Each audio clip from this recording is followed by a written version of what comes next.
I wanted to make a video about why I've basically returned to photography and why I've returned to film as well, 35 mil in particular. Um, Love 120, but it's not for me. I don't think, not yet. I've been taking photographs for years, and as the years passed, so did my gear. So, like, I think I started with like a Nikon D5000, moved to a D610, and absolutely like acquired G.A.S. Was gear acquisition syndrome, and always was looking for the next best thing. And like I started photographing when I was like 11. Um, Very, very young. I just really enjoyed the process of it. And as I got into my late teens and my 20s, I started creating projects and doing like photo shoots and concepts and things like that. And I really, really loved it. But it was also at the same time of the rise of Instagram and social media.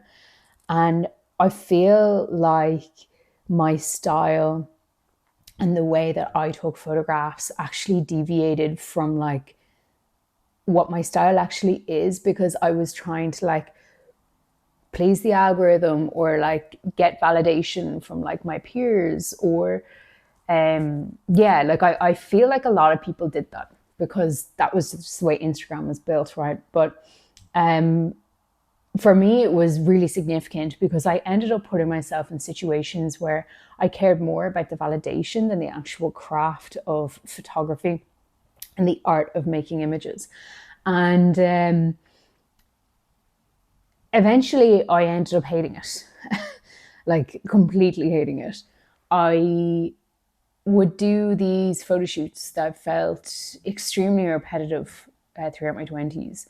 And I don't know, I used to get jealous. I'd see people, my peers, who would have developed their own style and they would have acquired like a huge amount of success.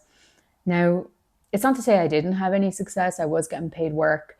Um, I had a couple of successful projects in my late teens, early 20s. Um, but it became harder and harder and harder. And I had this concept and this kind of identity that like photography was going to be it for me, like it was going to be the path to success. And it wasn't happening at all.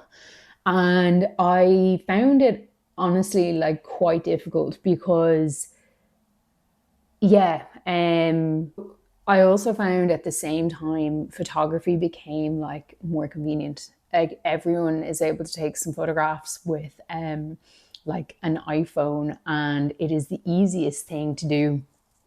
And everyone could be a photographer, and it didn't really make sense to me. I found that like images were becoming completely um, saturated everywhere. Content was everywhere. Everything looked the same. People weren't doing something different anymore. People weren't making images. And I completely kind of fell out of love with photography, mainly because it was like a crack within my identity, but then also like with the way technology and cameras are going, which is cool in one sense, right? It just wasn't aligned with how I wanted to live and work as an artist. So after this, basically, I fell out of love, like I said, and I over the last couple of years had a start up a software company, and it failed, which is fine. And I've been looking to like dig my teeth into like new projects and stuff, and like I've always just been playing around with my cameras like over the last few years. Um, I did release a couple of publications in 2020 and 2021. That being We've Lost Dancing and Rise of the Streets, which are two separate projects, which you could talk about in a different video. But I basically got completely distracted off the path of photography. And only recently then I kind of fell back in love with it. I was craving more authenticity within my work and more deliberate making of images. And the only thing that really kind of stood out to me was the 35 mil act of, you've got like 36 frames and that's it. But I wanted to go even deeper than that and really learn about the craft again, instead of just like going on aperture priority or, like I could shoot manual as well, but like I just wouldn't, because why would I when I could get a decent shot using auto or aperture priority, whatever that looks like. So I made a decision to myself, like, all right, photography is not going to be for me anymore. But I can still do it as a hobby. Like I'm going to get another job and yeah, it'll be fine. Like it'll just be another project and hobby I can work on. So I sold the majority of all my digital gear and I decided to buy myself a Leica M4-P. Now I basically said to myself, if I ever sold the business, I would buy myself a Leica. And this is it here. It's got hair on it. That I would buy myself a Leica, but obviously didn't sell the business, which is unfortunate. But I was like, well, why am I stopping myself from purchasing something that I've wanted since I've been so young? Like, what is the point of that? Like, why am I stopping myself? So sold all my gear, bought this on eBay, got a nice 28 mil to accompany it, the new Voigtlander. It's really good. And got myself a couple of rolls of HP5 and a light meter. And I've just been going for it.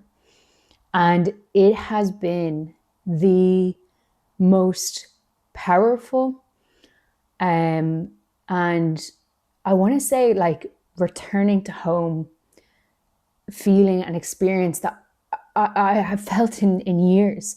I can't even describe, even just like loading the film, taking the photo, the way this feels is just incredible. Now, I was tempted to get an M6 because of the light meter, but then I was like, I know, like that, like I'm falling back into old habits of like not learning how to read the light correctly. So I'd rather make expensive mistakes with the M4-P, of course, having the external light meter, but being able to really learn how to shoot as best as I can. So going to that, I'm also only shooting black and white or sometimes XP2 because it's C41, of course, it's like technically color, but it's cheaper than Ilford HP5. But it's honestly been the most freeing experience and me coming back into photography, and it's actually reignited my love of photography and what I want to do in life. And since I have got it, I have had these incredible revelations and serendipitous moments about how I could live my life as a photographer if I really wanted to, how I could get back into work. I've met some incredible people as well that I've been able to photograph and work on some projects. And it's given me a new lease of life that I never actually thought that I would find again. And it's not coming from a place this time of like ego or like wanting to be a famous photographer or like wanting to be successful. It's literally coming from, I absolutely love the craft of this. And that's where I think in society, we're really like missing out on like honing our skills with different crafts. Like people are saying that like photography is going to be replaced by AI. Yeah, absolutely. Like there will be people that are going to be like using AI instead of hiring photographers. That's absolutely fine. You adapt. The desire for a Leica specifically was obviously one that like, I could have bought any camera at all. But there was a few reasons. I think the Leica has been like renowned as like this, it is a luxury item, but it is a status symbol in the world of photography, and a lot of the greats have shot with it. And like, I'm saying that this doesn't come from a place of ego or anything like that, but me wanting to be a photographer. But of course, I want to be great. I want to be really, really good. And like working with a piece of machinery that the greats have used, like of course it's going to make me want to level up my game. So that was one of the first reasons I am happy to fork out the money to do it. And I also think like a simplicity, like one body, one lens, maybe a couple of film stocks, but keeping it so simple that you don't have to think about it. Like this whole concept of like getting more gear is fine, and I have picked up some bits in the meantime. Like I might pick up like a film scanner just because it's going to be cheaper than like developing in town. But I think keeping it simple is really, really important, and then learning something new, like like I said, being able to dedicate yourself to a craft and really master that craft is a skill that a lot of people in society have lost. And when I think of mastering a craft, I think of people who are carpenters and oil painters and people who spend their lives dedicated to one single thing. And for me, I think that's where I got distracted. I do a bit of everything. I paint, I play music, I draw, like I take photos, I do video. Like, and that's good. Like, yeah. But also for me, I think I've realized I just want to be really good at one thing, and that is photography. And I think it's always been photography. Um, but then moving to tangibility in a digital world, I think is like one of the most important things that we actually need to keep ourselves grounded as humans nowadays. Like we're constantly, like right now I'm looking at a screen because it's my phone I'm filming on. We're constantly looking at pieces of glass. We are connecting through pieces of glass. We are connecting with chatbots over people. We are like living in this mad digital age, which can have absolutely some positive aspects, but it can also be really bad. And I think doing something with your hands really helps ground us as people.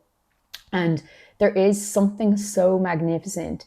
And for me, it's quite spiritual being able to load a roll of film with my hands, and there's no digital aspect of this whatsoever. Like the Leica M4-P doesn't even have a battery. Like it is so beautiful because it's so mechanical. And I really want to expand on that by like developing my own film at home. And like obviously I'd love an enlarger and stuff, but I just don't have the space. Maybe I might find somewhere in town that I could do it. But really, like when that happens, I feel so much better about myself and my body when I really get into the moment and really focus on this tangible experience instead of it being a digital one. And then also like my style, like I think my photography style has like very much throughout the years is developing into something that is my own. I shoot a lot of black and white. I think that black and white's really important for me as how I see the world and communicate with the world. And I think that like with this camera, it is allowing me to tweak and manage my style in a way that will be continuous throughout the years. Um, I still haven't absolutely nailed it when it comes to metering light on this camera. But when I do, I, um, I think it'll be a game changer. And something that I actually, just as a side note for that, is like recently I was looking at my photos and I was like, yeah, like I like them.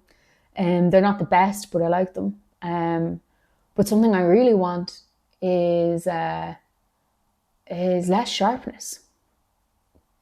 I I'm looking at the photographs and I'm like, yes, they're clear, and if I get them in focus, they're bang on, right? But the way that I see the world, it's never really in focus.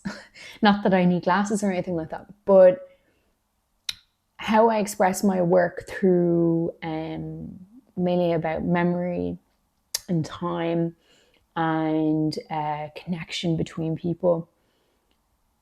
That's messy. It's a messy middle, and I think motion blur is the way to go with that. So I'm leaning more into like motion and how I want to photograph using motion. But finding it quite difficult because I'm so used to like, okay, well, it's only 16. What's that say? All right, it's out overcast. Let's do like a 5.6, 125, ISO 400, something like that. Like that's the way that I've like I'm programmed to think, and adding in the blur, like the movements. There's something about my style that I'm leaning more towards that, and I think that's something that I will develop over time. But that's just as a side tangent. Okay, so my phone ran out of storage there. So I had a final point, and the point was I have a passion for something that's going to completely outlive me. And for as long as I remember, I've had this like obsession with like death and like how is it possible to maybe live forever if that is a possibility, but also like what's on the other side, all this kind of thing. But then what happens to the people when we leave, or if they leave us, right? Because we don't know, right? We don't know. Now, obviously, people have like theories and stuff, but for me, photography has been very fundamental in my life because I've had this since I was very young. This kind of obsession, or like just draw towards like interest in death, and photography has been a way for me to almost escape that, because I feel like the photographs that I take, the memories that I gather will completely outlive me. And that is, for me, really important because I feel like I'm documenting my life, but also being able to show that life is very full and you can have memories to take along the way or to pass on to other generations, younger generations when you're gone. So really photography has been like a massive therapy for me throughout my life. So that's really it. I just wanted to share why I've come back to photography and why I feel like I'm returning to a very important craft. See you later.